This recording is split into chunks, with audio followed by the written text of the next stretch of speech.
बिस्मिल्लाहिर्रहमानिर्रहीम। अस्सलाम वालेकुम दोस्तों, नई वीडियो में खुश आमदीद। दोस्तों, ईरान के नेतन्स एटमी प्लांट पर हमले के बाद इसराइल ने ईरान के खिलाफ एक नया तबाहकुन हथियार बना लिया है। जबकि ईरान और चीन के दरमियान 25 साल मुआहदा हो रहा है, जिससे अमेरिका और इसराइल की नींदें उड़ गई हैं। मुआहदे में ऐसा क्या है जिसकी वजह से इसराइल और अमेरिका खौफजदा हो गए हैं? वीडियो की तफसील में जाने से पहले आप देख रहे हैं हकीकत की दुनिया डॉक्टर अली के साथ। हमारा चैनल सब्सक्राइब करके घंटी के निशान को दबाना मत भूलिएगा। इस वीडियो को ज्यादा से ज्यादा फेसबुक, व्हाट्सएप और सोशल मीडिया पर शेयर जरूर करें। शेयर और लाइक करने के साथ साथ कमेंट बॉक्स में पाक फौज जिंदाबाद, पाकिस्तान पाइंदाबाद और पाकिस्तान के गुमनाम हीरोज को सलाम का नारा कमेंट जरूर कीजिएगा। दोस्तों, इसराइल ने एक नया सैटेलाइट लॉन्च कर दिया है। इसराइली हुकूमत के मुताबिक इस प्रोग्राम का मकसद रवायती हरीफ मुल्क ईरान पर नजर रखना है। खबरसां एजेंसी के मुताबिक निगरानी और जासूसी की गर्ज से तैयार करदा ये सैटेलाइट आज सुबह 4 बजे खला में भेजा गया। इसराइली हुकूमत के मुताबिक इस प्रोग्राम का मकसद रवायती हरीफ ईरान पर नजर रखना है। इसराइली वजीर दिफा ने कहा कि इसराइली रियासत की सिक्योरिटी की खातिर खुफिया और तकनीकी सलाहियत को बेहतर बनाना जरूरी है। दोस्तों, याद रहे कि ईरान की जौहरी तंसीब नतन्स पर गुज़िश्ता दिनों हमला हुआ था, जिसके बाद ये खदशा जाहिर किया जा रहा है कि वो हमला इसराइल की जानिब से किया गया था।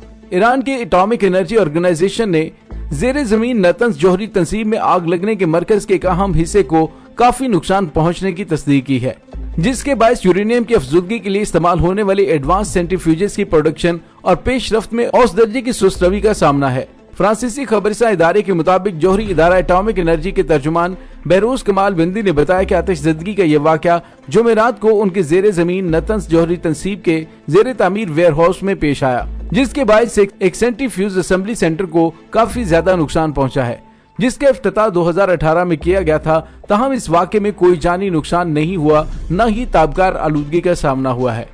दोस्तों, ईरान में बाज़ हलकों की जानिब से कहा जा रहा है कि मुमकिन तौर पर अमेरिका या इसराइल की जानिब से जौहरी तंसीबात को नुकसान पहुंचाने के लिए ये हरकत अंजाम दी गई हो, लेकिन इस सिलसिले में हुकूमत की जानिब से न तो कोई सबूत पेश किया गया है और न ही इस इल्जाम की सरकारी सतह पर तस्दीक की गई है। ईरान ने गुज़िश्ता साल सितम्बर में नतन्स फ्यूल्स एनरिचमेंट प्लांट से यूरेनियम की अफसुदगी दोबारा शुरू की थी। दोस्तों, यहाँ पे आपको ये भी बताते चलें कि गुज़िश्ता रोज बरतानवी नशियाती इदारे के मुताबिक इसराइल के वजीर दिफा ने इसराइली रेडियो पर बात करते हुए बताया कि ईरान में पेश आने वाले वाक़े के साथ हमारा कोई ताल्लुक नहीं है। उनका मजीद कहना था कि ईरान का तमाम सिस्टम पेचीदा है, जिसमें बहुत ज्यादा हिफाजती रुकावटें हैं। दोस्तों, वाज़ेह है कि ईरान की जेर जमीन एटमी प्लांट जहाँ गुज़िश्ता दिनों आतिशज़दगी का वाक़या हुआ था, ईरान के यूरेनियम अफसुदगी के प्रोग्राम का मरकज है, जिसकी बैनुल-अक़वामी एटमी तवानाई एजेंसी और अमरीकी जौहरी निगरान इदारों के इंस्पेक्टर्स निगरानी करते हैं। दोस्तों, गुज़िश्ता काफी अरसे से ईरान को अमेरिका की तरफ से पाबंदियों का सामना करना पड़ रहा है, जिसकी वजह से ईरान की मईशत बुरी तरह से मुतासिर हुई है, लेकिन इसके बावजूद ईरान इसराइल और अमेरिका को आंखें दिखा रहा है। शायद इसी वजह से कहा जाता है कि दुश्मन का दुश्मन आपका दोस्त होता है। इसीलिए चीन ने ईरान के साथ ताल्लुकात को मजीद बढ़ाने का फैसला किया है। दोस्तों, एक ऐसे मुआहदे के बारे में बरतानवी नशियाती इदारे ने रिपोर्ट पेश की है, जिसमें बताया गया है कि ईरान और चीन के दरमियान 25 साल मुआहदा होने जा रहा है, जिसकी वजह से वॉशिंगटन को शदीद परेशानी लाहक है। बरतानवी नशियाती इदारे की रिपोर्ट के मुताबिक ईरानी वजीर खारजा जवाद जरीफ ने पार्लियामेंट के इजलास में बताया कि एतमाद और यकीन के साथ हम ईरान के अहम तरीन तिजारती शराकतदार चीन के साथ 25 साल तस्वीराती मुआहदे पर मुज़ाकरात कर रहे हैं। दोस्तों, ख्याल है कि ईरानी खाम तेल बरामद कुनंदगान के लिए चीन एक अहम मार्केट है। ताहम 2018 में वॉशिंगटन की जानिब से जौहरी मुआहदे से दस्तबरदार होने के बाद अमरीकी पाबंदियों के नफाज से शदीद मुतासिर हुई है। गुज़िश्ता माह ईरान के साबिक सदर मोहम्मद अहमदी नजाद की जानिब से किसी मुल्क के साथ मुज़ाकरात की रिपोर्ट्स मुस्तरद करने के बाद चीन के साथ मामलात ईरानी सोशल मीडिया पर जेर बहस हैं। ताहम जवाद जरीफ, जिन पर 2015 में जौहरी मुआहदे की वजह से तनकीद की गई, उन्होंने कहा कि चीन से मुआहदे से मुतल्लिक कुछ भी खुफिया नहीं है। उन्होंने कहा कि जब मुआहदा हो जाएगा तो कौम को आगाह कर दिया जाएगा। उन्होंने कहा कि जनवरी 2016 में चीनी सदर शी जिनपिंग के तेहरान के दौरे पर इस हवाले से ऐलान किया गया था।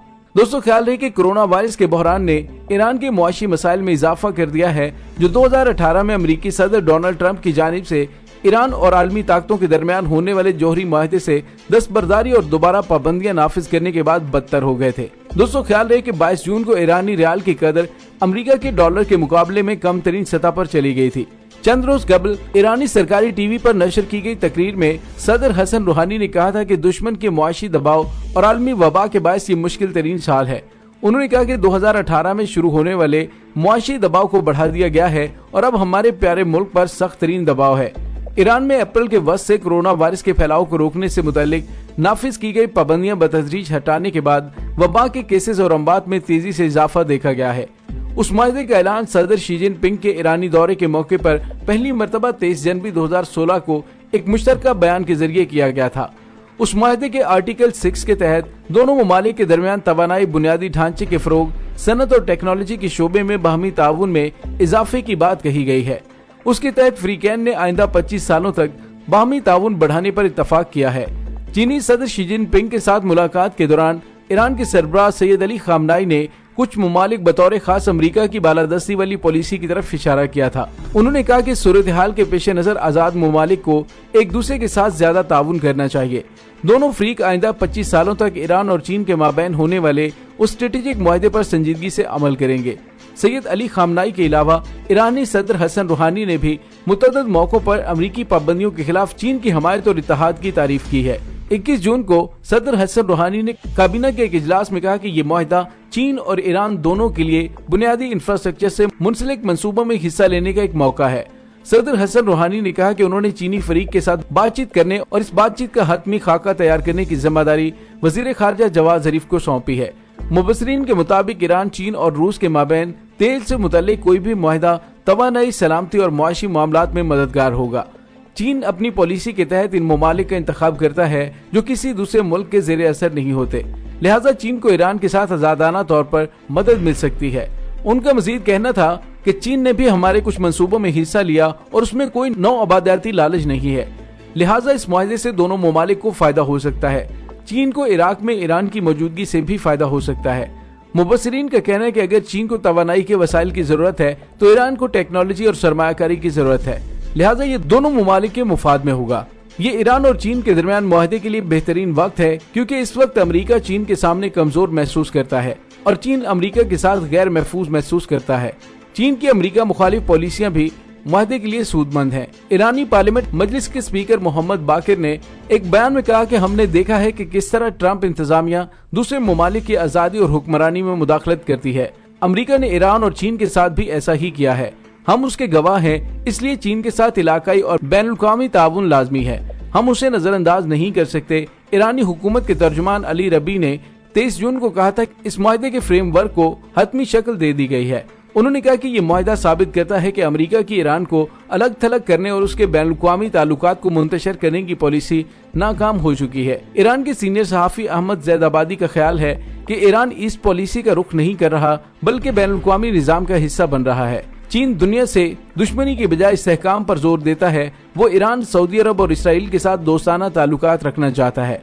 उनका ख्याल है कि इस मुआहदे की वजह से ईरान की अपनी पॉलिसियां बदल जाएंगी और वो चीन की पॉलिसियों पर अमल करने पर मजबूर हो जाएगा। अहमद का मजीद कहना था कि क्या ईरानी हुकाम ने अमेरिका और यूरोप को धमकाने के लिए चीन के साथ ये मुआहदा किया है ताकि ईरान पर पाबंदियां लगाने वाली पॉलिसियों में वो नरमी लाएं। और दोस्तों, हो सकता है कि ईरानी हुकूमत ने ये मुआहदा इसलिए किया हो कि उसे अपनी पॉलिसियां तब्दील करने के अलावा कोई दूसरा ऑप्शन नजर नहीं आ रहा। दोस्तों, यहाँ पर एक बहुत अहम सवाल पैदा होता है कि क्या चीन ईरान को इक्तसादी बहरान से बाहर निकाल सकता है या नहीं। दोस्तों, ईरान के साथ जोहरी मुआहदा खत्म करने के बाद भी अमेरिकी सदर डोनाल्ड ट्रंप का रवैया नरम नहीं हुआ। अमेरिकी इंतजामिया ईरान को आलमी तिजारत से बिल्कुल अलग करने की कोशिश कर रही है और अमेरिका के इस रवैये का असर ईरान और यूरोप के ताल्लुकात पर भी पड़ा है। कई तजियाकारों का ख्याल है कि ईरान बहरान की सूरत हाल में चीन को एक खुफिया हथियार के तौर पर देख रहा है। ईरान को लगता है कि मगरबी ममालिक से होने वाले नुकसान को वो ईरान में चीनी सरमायाकारी और उसे तेल की फरोख्त करके पूरा कर सकता है। तजियाकारों का ख्याल है कि अमेरिका और चीन के दरमियान जारी तिजारती जंग में ईरान चीन की मदद करेगा। बाज माहिरीन का ख्याल है कि चीन ईरान को पाबंदियों में कुछ रियायतें तो दे सकता है लेकिन उसे पूरी तरह बचा नहीं सकता। ईरान के हालात मुसलसल खराब हो रहे हैं। ईरानी करेंसी की कदर बहुत ज्यादा कम हो चुकी है। ब्लैक मार्केट में तो $1 के बदले 90,000 ईरानी रियाल तक देने पड़ रहे हैं। दोस्तों, अमेरिका दुनिया में खाम तेल खरीदने वाले ममालिक पर ईरान से तेल न लेने का दबाव बढ़ा रहा है, जिनमें भारत भी शामिल है। ऐसे में सवाल पैदा होता है कि ईरान से सबसे ज्यादा तेल बरामद करने वाला मुल्क चीन क्या बहरान के इस दौर में ईरान का साथ देगा। और कहा यह जा रहा है कि अमेरिका में इस पर काफी बहस हो रही है। ईरान में अमेरिका की नई पाबंदियों के सबब चीन के प्राइवेट सेक्टर पर असर नहीं पड़ेगा और ऐसा ही यूरोप के साथ भी होगा। दूसरी जानिब ईरान के पास महदूद मुतबादिल है। इसमें कोई शक नहीं कि ईरान को चीनी सरमायाकारी, दरामदात और तेल की फरोख्त से ही मदद मिल सकती है। अमेरिका ने जब जौहरी मुआहिदा खत्म किया तो ईरान ने यूरोप की जानिब रुख किया।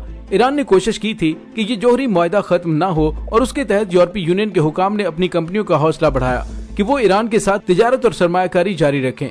यूरोपीय हुकूमतों ने ईरान के सामने कई रियायतों की तजावीज रखी और अमेरिका से भी कहा कि वो उनकी कंपनियों को ईरान के साथ कारोबार करने दे, लेकिन अब यूरोपीय कंपनियां भी नहीं सुन रही। सरमायाकारी के मैदान में PSA ग्रुप ने ईरान ऑटो मैन्युफैक्चरर्स के साथ एक मुश्तरका कारोबार बंद करने का फैसला किया है। दूसरी जानिब फ्रांस की कंपनी टोटल ने कहा है कि जब तक अमेरिका की जानिब से कोई रियायत नहीं मिलती तब तक वो ईरान के साथ मुजवजा अरबों डॉलर के समझौते को मुअत्तल रखेगा। दोस्तों, इसी तरह दीगर दर्जनों कंपनियों ने भी ईरान में अपनी सरमायाकारी का फैसला तब्दील कर लिया है। दोस्तों, ये बात दुरुस्त है कि ईरान और चीन के दरमियान मजबूत ताल्लुकात हैं और दोनों ने अपने ताल्लुकात के दायरे को बढ़ाने पर इत्तफाक किया है। अगले 25 सालों के लिए पॉलिसियों और रिश्ते की नई लकीर खींची गई है और अगले 10 वर्षों में दो तरफा कारोबार 10 गुना ज्यादा बढ़ाने की बातचीत हो रही है। इससे जहां ईरान की मईशत को सहारा मिलेगा, वहीं पर अमेरिका, इसराइल और सऊदी अरब को ईरान पर हाथ डालते हुए कई बार सोचना पड़ेगा। दोस्तों, इसके साथ ही डॉक्टर अली को इजाजत दीजिए। इंशाल्लाह बहुत जल्द मिलते हैं एक नई वीडियो में। तब तक के लिए अपना बहुत सारा ख्याल रखिएगा। पाक फौज जिंदाबाद, पाकिस्तान पाइंदाबाद, पाकिस्तान के गुमनाम हीरोज को सलाम। अल्लाह वारिस।